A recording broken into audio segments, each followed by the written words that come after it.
Hello, good morning, dear students. Welcome, all of you. In this new video, today we will discuss about the self-inductance of a solenoid. In previous video, we will discuss about the what is mutual induction, what is self-induction, और हमने coefficient of self-induction निकाला था.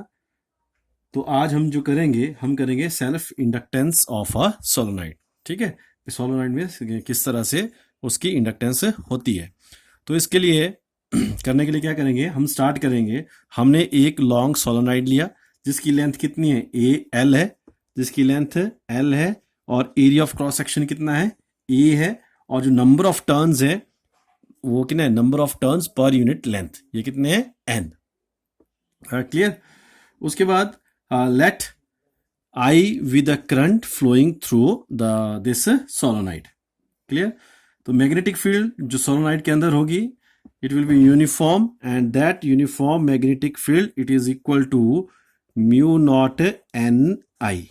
कितनी होगी ये, B is equal to mu naught n I. Clear है. एक बात और बताना चाहूँगा, आप लोग जो बच्चे मुझे सेंड करते हैं बहुत सारे देख के, वर्डिंग का ध्यान रखा करें. ठीक है, तो आप सिर्फ मैथमेटिकल जो मैं न्यूमेरिकल चीज़ें दिखाता हूँ वही ना ड्रॉ करें, वही ना उतारें, बल्कि जो वर्डिंग बोली जाती है उसको भी उतारें. और वर्डिंग बिल्कुल सिंपल होती है, जो आप कर रहे हो वही लिखना है. जैसे एक बार फिर से मैं आपको बता देता हूँ, हमने यहाँ पे क्या किया था, सोलोनाइड लिया था जिसकी लेंथ कितनी है, L, area of cross section कितना उसका, ए, और यहाँ पे जो नंबर ऑफ टर्न्स थे पर यूनिट लेंथ वो कितने हैं पर यूनिट. ठीक है, लेंथ वो एन, और I with the current flowing through the this solenoid. Clear. फिर वहां पे क्या होगा, तो इसको यहाँ पे लिखना, let us consider long solenoid of a length l, area of cross section a, and number of turns पर unit length is n, and let I with the current flowing through the solenoid. ठीक है, तो इतना सा लिख लीजिए, और मैंने सिर्फ यहाँ पे सिंबॉलिकली रिप्रेजेंट किया है. फिर उसके बाद नाउ द मैग्नेटिक फील्ड. ठीक है, क्या हो गया उसके बाद, मैग्नेटिक फील्ड. मैग्नेटिक फील्ड कितनी हुई, magnetic field inside the solenoid, ठीक है, is uniform and it is given by B is equal to mu naught n I. ठीक है. Now total number of turns in solenoids. ठीक है, वो कितने हो गए हमारे पास, n, और it is equal to n into small l. क्यों, क्योंकि हमने n क्या थे, नंबर ऑफ टर्न्स पर यूनिट लेंथ. तो ये क्या बन गया, n is equal to n into l. Total length से मल्टीप्लाई कर दीजिए, तो ये क्या बन जाएगा, टोटल नंबर ऑफ टर्न्स. ठीक है. नाउ मैग्नेटिक फ्लक्स, अब क्या चाहिए आपको, नाउ द मैग्नेटिक फ्लक्स. ठीक है, लिंक्ड विद ईच टर्न. ठीक है, किसके साथ है, ठीक है, लिंक्ड विद ईच टर्न. पहले ईच टर्न का की करें, कितना होता है, linked with each turn, it is equal to कितना हो जाएगा, ये डेल्टा 5b, इस तरह से लिखे, flux it is equal to B into A. ठीक है, और B कितना है, mu naught n, mu naught कितना था, म्यू नॉट n I, यहां पे लिखा ना, mu naught n I into area. Clear. अब निकालने आप total flux, total magnetic flux. ठीक है, टोटल मैग्नेटिक फ्लक्स कितना हुआ, इस तरह से. अब क्या हुआ, ये एक टर्न की थी, हमको चाहिए टोटल मतलब कितना, जितने भी नंबर ऑफ टर्न्स है उससे हमने इसको क्या करना, मल्टीप्लाई करना, तो वो क्या निकल गया हमारे पास, टोटल मैग्नेटिक फ्लक्स. ठीक है, तो एक टर्न की मैग्नेटिक फ्लक्स कितनी हुई, mu naught n I a, और टोटल नंबर ऑफ टर्न्स कितने हैं हमारे पास, n into L. Total number of turns कितने हैं, n इंटू एल.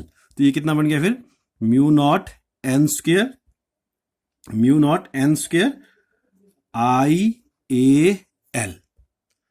क्लियर है, ये क्या निकल गया आपके पास, मैग्नेटिक फ्लक्स. लेकिन कल जो हमने पढ़ा था सेल्फ इंडक्शन के टाइम, हमने क्या निकाला था कि जो मैग्नेटिक फ्लक्स होती है that is equal to L into I. L क्या था, सेल्फ इंडक्टेंस. क्लियर है. अब इसको और इसको, ठीक है, मानो ये इक्वेशन नंबर 1 होगी, ये इक्वेशन नंबर 2 हो गई, तो हम क्या करेंगे, कंपेयरिंग. ठीक है, equation 1 and equation 2. So we get, क्या मिला हमें, इसे कंपेयर करें, L I is equal to mu naught n square I a l. हो गया यहां तक. फिर कटा कुछ, आई से I cancel, so it becomes L is equal to mu naught n square, mu naught n square a l. Clear है। अब आप चाहें तो यहां पे इस एन की वैल्यू भर सकते हैं। ठीक है, एन की वैल्यू क्या, म्यू नॉट क्या था N, capital N upon L, क्योंकि N with the number of turns पर यूनिट लेंथ। तो आप इसको इस तरह से लिख सकते हो, इसका भी स्क्वायर हो गया, इसका भी स्क्वायर हो गया, और ये है, फिर कितना बन गया, म्यू नॉट एन स्क्वायर ए अपॉन एल। क्लियर है। अब इस तरह से इसको कर सकते हैं। इसका मतलब क्या, फैक्टर्स हुए, तो ये यहां तक करें काफी है। इसके बाद जो फैक्टर्स थे, आपसे पूछा जाता है कई बार कि what are the factors on which this self inductance depend. तो अब क्लियर है, it depends upon the length of the solenoid, it depends upon the area of cross section of solenoid, it depends upon the number of turns of the solenoid, it depends upon the nature of the core of the solenoid। Clear है, इन factors के ऊपर solenoid depend करता है। और clear है, ठीक है, यहां तक समझ रहे हो, यहां तक कि नहीं? ठीक है, तो इसके बाद जो हम करेंगे कॉम्बिनेशन ऑफ इंडक्टेंस। ठीक है, तो कॉम्बिनेशन सिंपल है। कॉम्बिनेशन में क्या करना है आपने, सिंपल किस तरह से आप इनको अरेंज करते हैं। आपके पास बहुत सारे इंडक्टर्स दिए हुए हैं, तो सीरीज और पैरेलल में किस तरह से करते हैं। ठीक है, मैं सिंपल सा बताऊंगा कि सीरीज में हम इसको उसी तरह से निकालेंगे इसका रिजल्टेंट जिस तरह से हम रेजिस्टर वाले केस में करते थे। ठीक है, तो उसमें क्या हुआ, L is equal to L1 plus L2 plus जो दिया हुआ है, और अगर पैरेलल हुआ तो 1/L is equal to 1/L1 plus 1/L2 plus 1/L3, जितने भी ये दिए होंगे। ठीक है, तो ये कॉम्बिनेशन सिंपल सा है। क्लियर है। इसके बाद जो टॉपिक मैं आपको बताने वाला हूं वो क्या है, दैट इज हम करने वाले हैं अब कि energy stored in an inductor,